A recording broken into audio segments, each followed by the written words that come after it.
ကျွန်တော်တို့ medic scanner တွေမှာ data ဘယ်လို scan ဖတ်လဲဆိုတာကိုကျွန်တော်ဒီနေ့မှာလက်တွေ့လေးပြအောင်ပြပါတယ်data scan ဖတ်တာတော့နည်းလမ်းအများကြီးရှိတယ်ပေါ့နော်ကျွန်တော်ဒီမှာမြင်ရတဲ့အတိုင်းပဲ full data ရှိမယ် temporary data ရှိမယ် data replica ရှိမယ်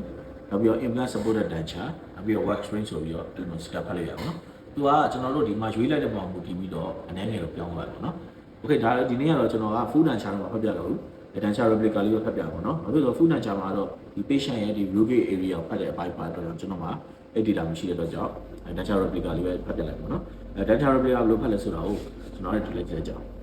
ဒီကျွန်တော်ဒီမှာဆိုရင်ဒီမှာ t အစားကို arch လို့ရေးလိုက်ပါ arch လို့ရေးပြီးဆရာတို့လုပ်ချင်တဲ့ upper lower ပေါ့နော်ရွေးပြီး masala mati ပဲရွေးပြီးရင်method ထဲမှာဆိုရင်data replica လို့ရေးလိုက်ပါနော်ပြီးရင်တော့ material shape ကတော့အကြမ်းရေးထားပြရပါတယ်ပြီးတော့ဆေးလိုက်ပဲထုံးတာလိုက်စိတ်ရင်း scan ဆောက်လုပ်နေတယ်ပေါ့နော်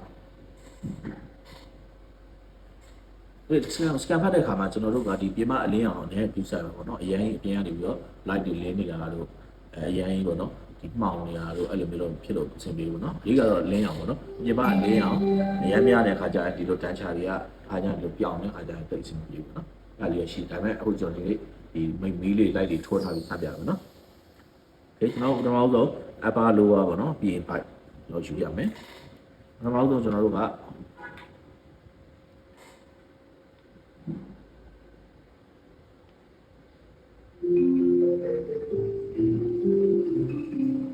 ့ထုံးတဲ့တိုင်းဒီ arch line ကိုရိုက်ပါမယ်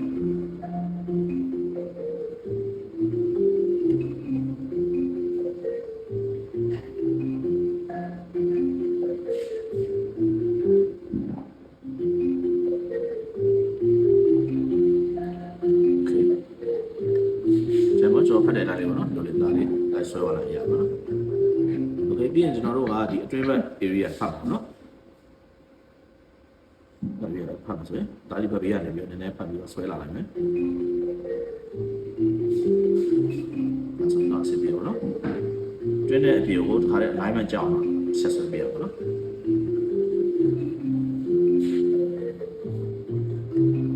โอเคနည်းနည်းရပြီဆိုရင်ကျွန်တော်တို့ကလိုတဲ့အပေါက်လေးလိုက်ဖြည့်လိုက်ရပြီ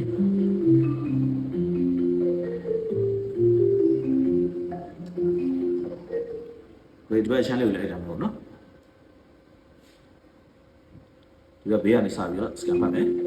ယူပြီးရတယ်နည်းနည်း border ဒါလေးဆွဲရအောင်မယ်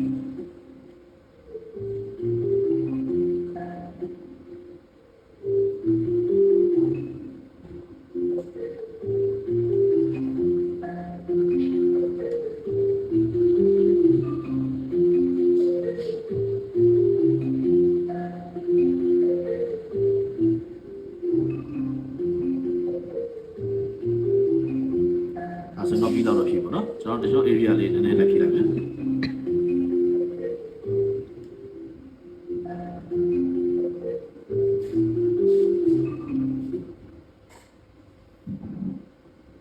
โอเคဒါဆိုရင်ကျွန်တော်တို့ရဲ့ဒီတန်ချာလေးကရလောက်ဖြစ်သွားပြီပေါ့နော်ဆိုရင်ကျွန်တော်တို့ဒါလေးလှည့်ကြည့်လိုက်မယ်ဒါကျွန်တော်ရဲ့ဒီတန်ချာလေးကပြီးသွားပါပြီပေါ့နော်ပြီးရင်ကျွန်တော်တို့က lower လေးထပ်ဖတ်လိုက်ကြအောင် lower လည်းအထုံးစံတိုင်းပဲအဲ့လိုလေးပဲဖတ်မယ်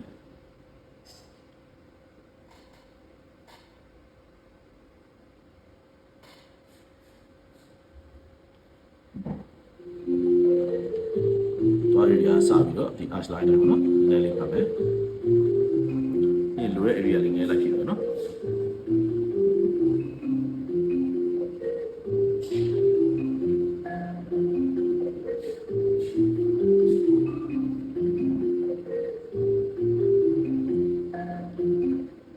ဝေးပြီးသွားပြီဆိုတော့ထုံးစံတိုင်းဒီအတွင်းဘက်ကိုတစ်ချက်ပြန်ဖတ်ကြည့်မယ်နော်ဒီအတွင်းနဲ့ဖတ်တဲ့ခါကျတော့နည်းနည်းလေးဒီအပြင်ကနေ data လေးယူပြီးတော့ထုံးစံတိုင်းပြန်ဖတ်မယ်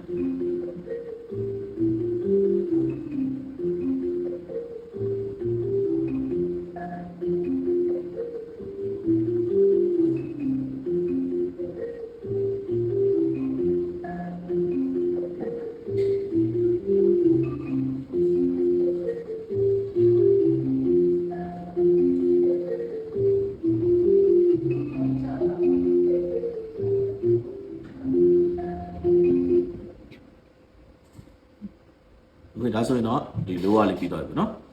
ဆက်လက်ကြည့်လိုက်ကြအောင်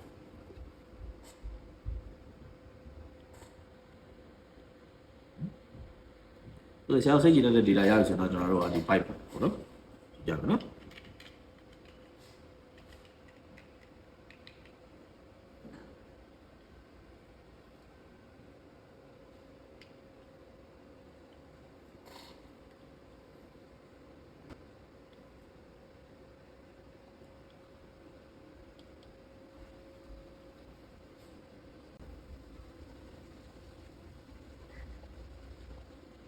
โอเคနောက်တစ်ဆင့်သွားတယ်ကျွန်တော်အဲ့ဒီကတော့ထုံးစံတိုင်းကျွန်တော်တို့ zero scan တိုင်းပဲ upper left right တွေဖတ်လိုက်ပါတော့เนาะโอเคကျွန်တော်တို့တခြားမှန်မှန်ကန်ကန်ဒီ file လေးကိုတင်ပေးမယ်ဒီနေ့ကျွန်တော်တို့ကဘန်ချမ်းညာချမ်း file ရပြီโอเค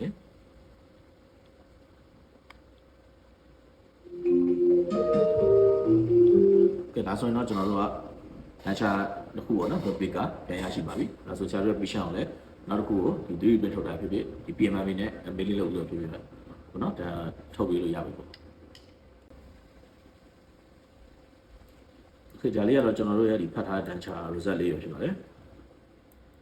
ကျွန်တော်တို့ပုံမှန်ပေါ့နော်ဒီကျွန်တော်အလင်းရအောင်ဘေးကအလင်းအောင်ရနေအောင်မှာကျွန်တော်တို့ AC ဖတ်လို့ရတယ်ပေါ့နော်